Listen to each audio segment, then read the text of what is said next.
everybody, of which there are none of you yet, but we'll see what happens.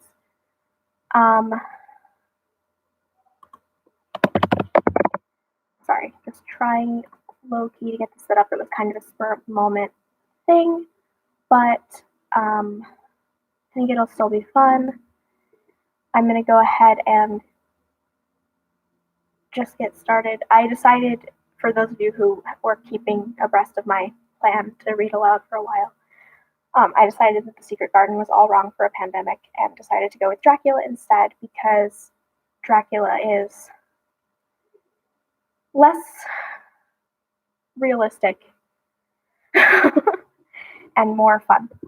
So this first part is a prologue that I don't think I've actually read before. Because this is like a definitive edition of Dracula. It's illustrated by Edward Gorey.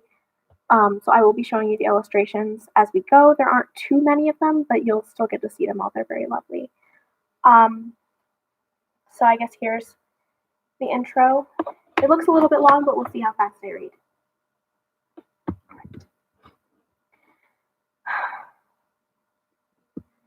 When we started for our drive, the sun was shining brightly on Munich, and the air was full of joyousness of early summer. Just as we were about to depart, Herr Delbruck, the maitre d'hotel of Quatre Saisons, where I was staying, came down bareheaded to the carriage, and, after wishing me a pleasant drive, said to the coachman, still holding his hand on the handle of the carriage door, "Remember, you are back by nightfall. The sky looks bright, but there is a shiver in the north wind that says there may be a sudden storm, but I am sure you will not be late." Here he smiled and added, "For you know what night is." Johann answered with an emphatic "Ja, mein Herr," and, touching his hat, drove off quickly. When we had cleared the town, I said, after signaling him to stop, "Tell me, Johann, what is tonight?" He crossed himself and answered laconically, I don't know that word. I mean, I know that word, but I don't know it. Walpurgis knocked. Then he took out his watch, a great old-fashioned German silver thing as big as a turnip, and looked at it, with his eyebrows gathered together in a little impatient shrug of his shoulders. I realized that this was his way of respectfully protesting against the unnecessary delay, and sank back into the carriage, merely motioning him to proceed. He started off rapidly, as if to make up for lost time. Every now and then, the horses seemed to throw up their heads and sniff the air suspiciously. On such occasions, I often looked in alarm. The road was pretty bleak, for we were traveling a sort of high, windswept plateau. As we drove, I saw a road that looked but little used, and which seemed to dip through a little winding valley. It looked so inviting that, even at risk of offending him, I called Johann to stop, and when he had pulled up, I told him I would like to drive down that road. He made all sorts of excuses, and frequently crossed himself as he spoke. This somewhat piqued my curiosity, so I asked him various questions, and he answered fencingly, and repeatedly looked at his watch in protest. Finally I said, "Well, Johann, I want to go down this road. I shall not ask you to come unless you like, but tell me why you do not like to go. That is all I ask." For answer, he seemed to throw himself off the box. So quickly did he reach the ground. Then he stretched out his hand appealingly to me, and implored me not to go. There was just enough of English mixed with his German for me to understand the drift of his talk. He seemed always to tell me something, the very idea of which evidently frightened him, but each time he pulled himself up, saying as he crossed himself, "Walpurgis knocked." I tried to argue with him, but it was difficult to argue with a man when I did not know his language. The advantage certainly rested with him, for although he began to speak English of a very crude and broken kind, he always got excited and broke into his native tongue, and every time he did so, he looked at his watch. Then the horses became restless and sniffed the air. At this he grew very pale, and looked around in a frightened way. He suddenly jumped forward, took them by the bridles, and led them some 20 feet. I followed, and asked why he had done this. For answer, he crossed himself, pointed at the spot he had left, and drew his carriage in the direction of the other road, indicating a cross. And he said, first in German, then in English, "Buried him what killed themselves." I remembered the old custom of burying suicides at crossroads. Ah, I see, a suicide. How interesting. But for the life of me I could not make out why the horses were frightened. Whilst we were talking, we heard a sort of sound between a yelp and a bark. It was far away, but the horses got very restless, and it took Johann all his time to quiet them. He was pale and said, "It sounds like a wolf, but yet there are no wolves here now." "No?" I said, questioning him. "Isn't it long since the wolves were near the city?" "Long, long," he answered. "In the spring and summer, what with the snow, the wolves have been here not so long."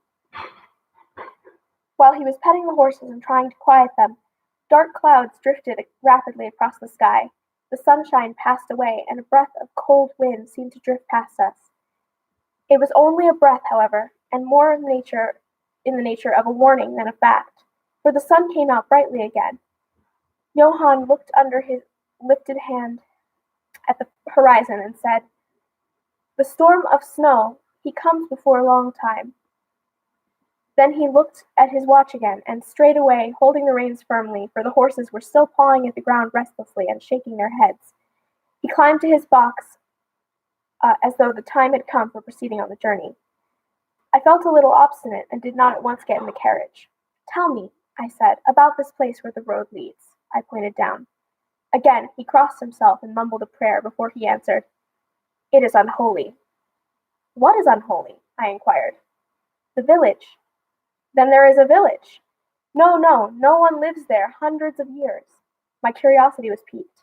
"But you said there was a village." "There was." "Where is it now?" Whereupon he burst out into a long story in German and English, so mixed up that I could not quite understand exactly what he said, but roughly I gathered that long ago, hundreds of years, men had died there and had been buried in their graves, and the sounds were heard under the clay. Where the graves were open, men and women were found rosy with life, and their mouths red with blood, and so, in haste to save their lives, ay, and their souls, and here he crossed himself, those who were left fled to some other places, where the living lived and the dead were dead, and not something. He was evidently afraid to speak the last words. As he proceeded with his narration, he grew more and more excited. It seemed as if the imagination got hold of him, and he ended in a perfect paroxysm of fear, white face, perspiring, trembling, and looking round him, as if he expected some dreadful presence would manifest itself in the bright sunshine on the open plain. Finally, in an agony of desperation, he cried, "Walpurgis Nacht!" and pointed to the carriage for me to get in. All my English blood rose, and at this, and standing back, I said, "You are afraid, Johann. You are afraid. Go home. I shall return alone. The walk will do me good." The carriage door was open. I took from the seat my oak walking stick, which I always carry on my holiday excursions, and closed the door, pointing back to Munich, and said, "Go home, Johann. Walpurgisnacht doesn't concern Englishmen." The horses were now more restive than ever, and Johann was trying to hold them in, while excitedly imploring me not to do anything so foolish. I pitied the poor fellow. He was so deeply in earnest, but all the same, I could not help laughing. His English was quite gone now. In his anxiety he had forgotten that his only means of making me understand was to talk my language, so he jabbered away in his native German. It began to be a little tedious. After giving the direction "home," I turned to go down the crossroad into the valley.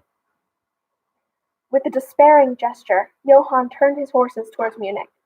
I leaned on my stick and looked after him. He went slowly along the road for a while. Then there came over the crest of the hill a man tall and thin. I could see so much in the distance. When he drew near the horses, they began to jump and kick about, then to scream with terror. Johann could not hold them in. They bolted down the road, running away madly. I watched them out of sight, then looked for the stranger, but I found that he too was gone. With a light heart, I turned down the side road through the deepening valley to which Johann had objected. There was not the slightest reason that I could see for his objection, and I dare say I tramped for a couple of hours without thinking of time or distance, and certainly without seeing a person or a house. So far as the place was concerned, it was desolation itself. I did not notice this particularly till, on turning a bend in the road, I came upon a scattered fringe of wood.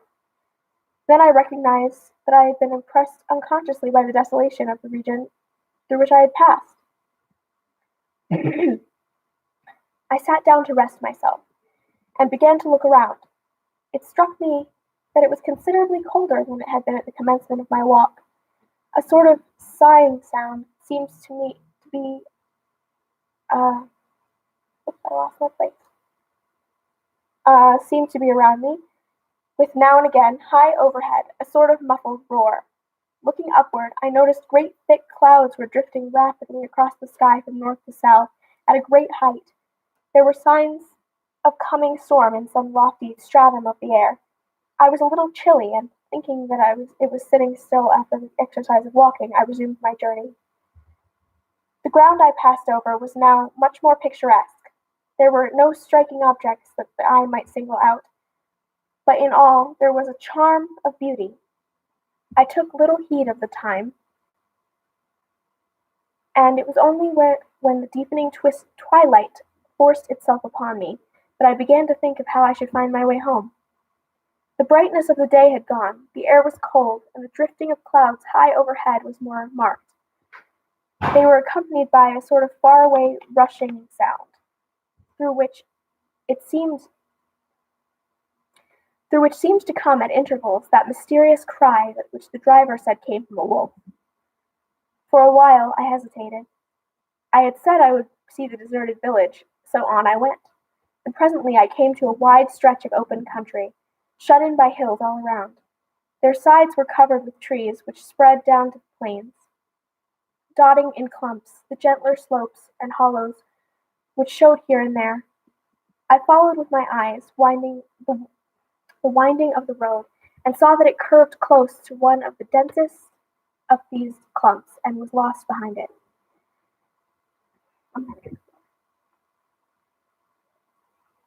I should have gotten more water before I started doing this.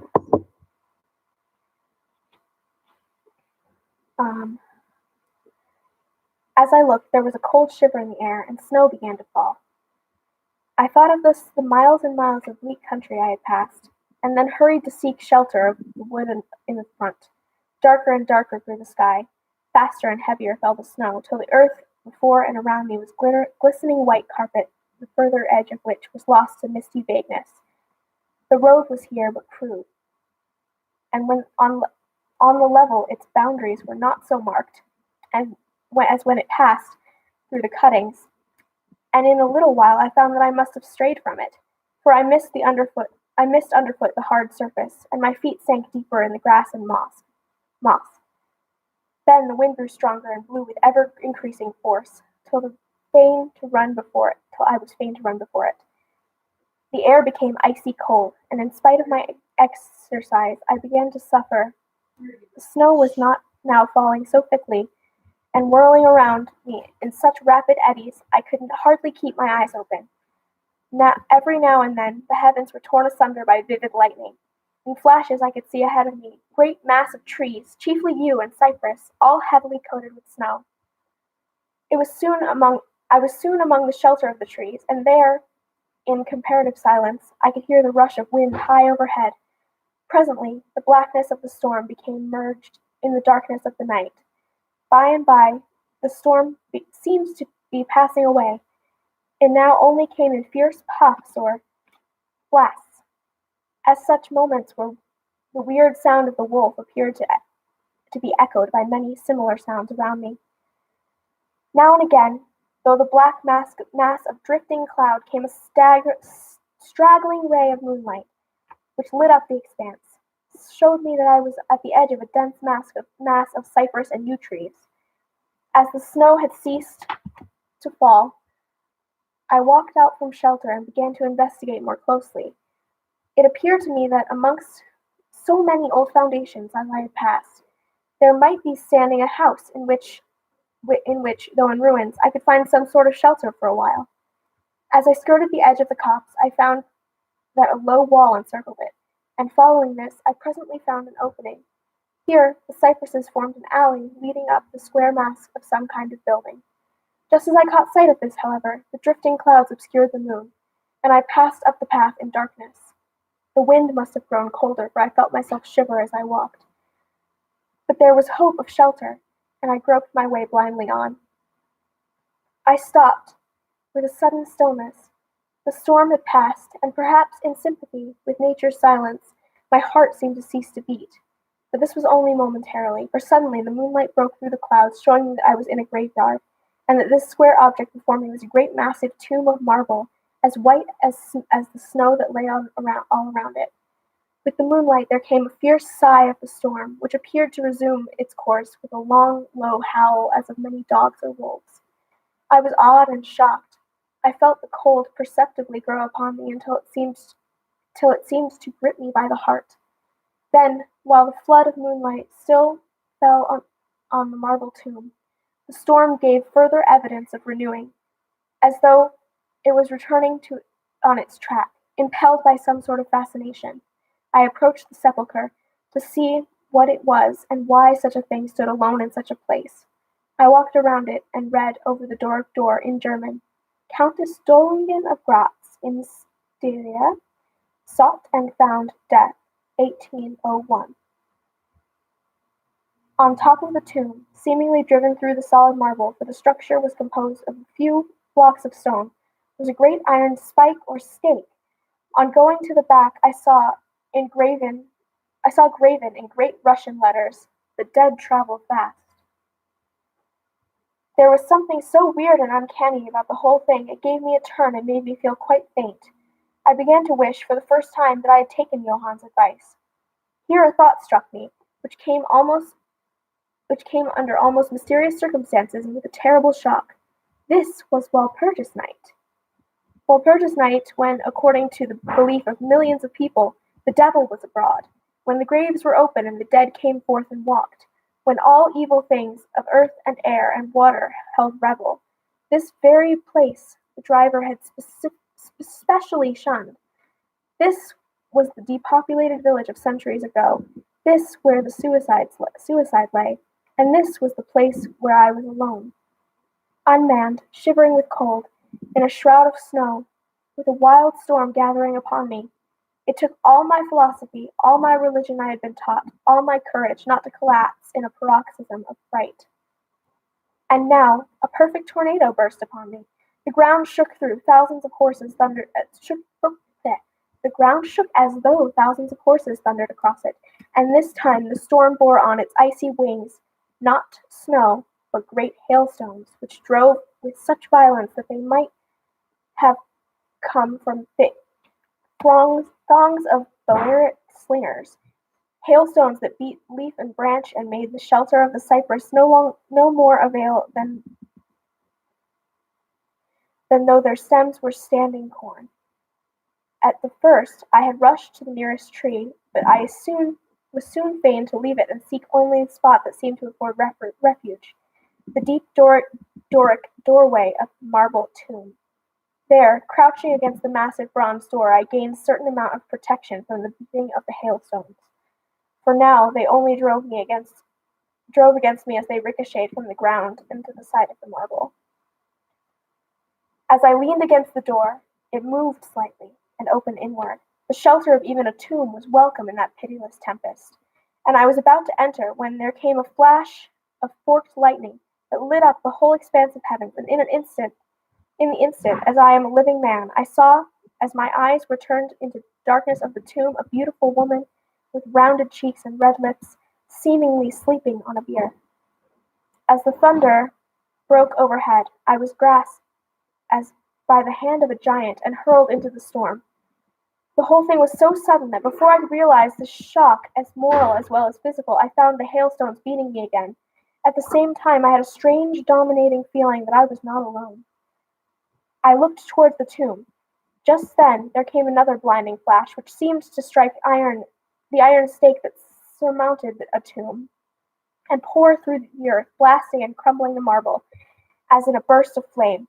The dead woman rose for a moment of agony, while she was lapped in the flame, and her bitter scream of pain was drowned in a thunder crash. The last thing I heard was this mingling of dreadful sound, as again I was seized in the giant grasp and dragged away while the hailstones beat on me, and the air around seemed reverberant with the howling of wolves. The last sight I remember was a vague white moving mass, as if all the graves around me had sent out phantoms of their sheeted dead, and they were closing in on me through white cloudedness of the driving hail.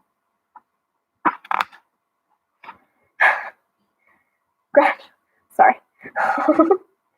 Gradually, there came a sort of vague beginning of consciousness, then a sense of weariness that was dreadful. For a time I remembered nothing, but slowly my senses returned. My feet seemed positively racked with pain, yet I could not move them. They seemed to be numbed. There was an icy feeling at the back of my neck, all down my spine, and my ears, like my feet, were dead, yet in torment. But there was in my breast a sense of warmth which was, by comparison, delicious. It was a nightmare, a physical nightmare, if one may use such an expression, for some heavy weight on my chest made it difficult for me to breathe. This period of semi-lethargy seems to remain for a long time. As it faded away, I must have slept or swooned, but then there came a sort of loathing, like a first stage of seasickness, a wild desire to be free of something, I knew not what. A vast stillness enveloped me, as though all the world were asleep or dead, only broken by the low panting of some animal close to me. I felt a warm rasping at my throat. Then came a consciousness of the awful truth which chilled me to the heart and sent blood surging through my brain. Some great animal was lying on me and now licking my throat. I feared to stir, for some instinct of prudence bade me lie still. But the brute seemed to realize that there was some change in me, for it raised its head. Through my eyelashes I saw above me two great flaming eyes of a gigantic wolf. Its sharp white teeth gleamed at the gaping red mouth, and I could not feel its hot breath fierce and acrid upon me. For another spell of time I remembered no more, and then I came to be conscious of a low growl, followed by a yelp, renewed again and again. Then, seemingly far away, I heard a "Hurrah! Hurrah!" of many voices calling in unison. Cautiously I raised my head and looked in the direction whence the sound came, but the cemetery blocked my view. The wolf still continued to yelp in a strange way, and the red glare began to move around the grove of cypresses, as though following the sound. As the voices drew closer, the wolf yelped faster and louder. I feared to make either sound or motion. Nearer came the red glow over the white pall, which stretched into darkness around me. Then all at once, from beyond the trees, there came a trot and a group of horsemen bearing torches. The wolf rose from my breast and made for the cemetery. I saw one of the horsemen, a soldier by their caps and long military cloaks, raise his carbine and take aim. A companion knocked up his arm. I heard the ball whiz over my head. He had evidently taken my body for that of a wolf. Another sighted the animal as it slunk away, and shot followed. Then, at a gallop, the troop rode forward, came toward me, others following the wolf as it disappeared among the snow-clad cypresses. As they drew nearer, I tried to move, but was powerless. Although I could see and hear all that went on around me, 2 or 3 of the soldiers jumped from their horses and knelt beside me. One of them raised my head and placed his hand over my heart. "Good news, comrades," he cried. "His heart still beats." Then some brandy was poured down my throat. It put vigor in me, and I was able to open my eyes fully and look around. Lights and shadows were moving among the trees. I heard men call to each other. They drew together, uttering frightened exclamations, and the lights flashed as others came pouring out of the cemetery pell-mell, like men possessed.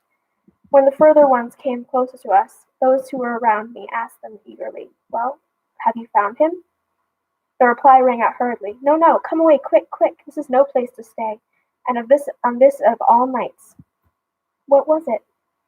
was the question, asked in all manner of keys.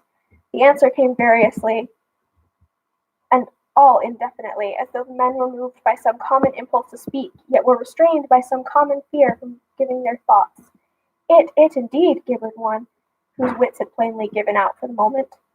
"A wolf, and yet not a wolf," another put it shudderingly. "No use trying for him without the sacred bullet," a third remarked in more ordinary manner. "Serve us right for coming out here this night. Truly we have earned our 1,000 marks," were the ejaculations of a fourth. "There was blood on the broken marble," another said after a pause. "The lightning never brought that here. And for him, is he safe? Look at his throat. See, comrades, the wolf's been lying on him and keeping his blood warm." The officer looked at my throat and replied, "He is all right. The skin is not pierced." What does it all mean? We should never have found him but for the yelping of the wolf. What became of it? Asked the man who was holding up my head, and who seemed the least panic-stricken of the party, for his hands were steady and without tremor. On his sleeve was the chevron of a petty officer. It went to its home, answered the man whose long face was pallid, and who actually shook with terror as he glanced around him fearfully. There are graves enough here in which it may lie. Come, comrades, come quickly. Let us leave this cursed spot. The officer raised me to a sitting posture as he uttered the word of command, and several men placed me upon a horse. He sprang in the saddle behind me, took me in his arms, gave the word to advance, and then, turning our faces away from the cypresses, we rode in swift military order. As yet my tongue refused its office, and I was perforce silent. I must have fallen asleep, for the next thing I remember I was finding myself standing up, supported by a soldier on each side of me. It was almost broad daylight, and to the north a red streak of sunlight was reflected, like a path of blood.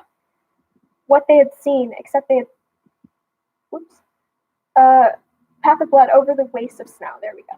The officer was telling the men to say nothing of what they had seen, except that they found an English stranger guarded by a large dog. Dog! That was no dog, cut the man who had exhibited such fear. I think I know a wolf when I see one. The young officer answered calmly, I said a dog. Dog, reiterated the other ironically. It was evident that his courage was rising with the sun, and pointing to me, he said, Look at his throat. Is that the work of a dog, master? Instinctively, I raised my hand to my throat, and as I touched it, I cried out in pain. The men crowded to look, some stooping down from their saddles, and again came the calm voice of the young officer. A dog, as I said. If aught else were said, we would only be laughed at. I was then mounted behind a trooper, and we rode to the suburbs of Munich. Here we came across a stray carriage into which I was lifted, and was driven off to the quatre saisons. The young officer accompanying me, whilst the trooper followed with his horse, and others rode off to their barracks. When we arrived, Herr Delbruck rushed so quickly down the steps to meet me that it was apparent that he had been watching within. Taking me by both hands, he solicitously led me in. The officer saluted me, and was turning to withdraw, when I recognized his purpose, and insisted he should come to my rooms. Over a glass of wine, I warmly thanked him and his brave comrades for saving me. He replied simply he was more than glad, and that Herr Delbruck had at the first taken steps to make sure that all searching party pleased, at which ambiguous utterance the maitre d'hotel smiled, while the officer pleaded duty and withdrew. But Herr Delbruck, I inquired, how and why was it that the soldiers searched for me? He shrugged his shoulders as if in deprecation of his own deed. He replied, I was so fortunate to obtain leave from the commander of the regiment in which I served to ask for volunteers. But how did you know I was lost? I asked. The driver came hither with the remains of his carriage, which had been upset when the horses ran away. But surely you would not send a search party of soldiers merely on that account. Oh, no, he answered, but even before the coachman arrived, I had this telegram from the boyar whose guest you are, and he took from his pocket a telegram which he handed to me, and I read, Bistritz, be careful of my guest. His safety is most precious to me. Should aught happen to him, or if he is missed, spare nothing to find him, and ensure his safety. He is English, and therefore adventurous. There are often dangers from snow and wolves at night. Lose not a moment if you suspect harm to him. I answer your zeal with my fortune. Dracula. As I held the telegram in my hand, the room seemed to whirl around me. If the attentive maitre d'hotel had not caught me, I think I should have fallen. There was something so strange about all this, something so weird and impossible to imagine, that there grew in me a sense of my being in some way the sport of opposite forces, the mere vague idea of which seemed to be in a way to paralyze me. I was certainly under some form of mysterious protection. From a distant country had come, in the very nick of time, a message that took me out of danger of the snow sleep of the jaws of the wolf. It's not an illustration, but I feel like it's dramatic. And that is the really long prologue that I've actually never read, so I'm pretty excited about it. Thank you all for listening. I'm going to end the stream.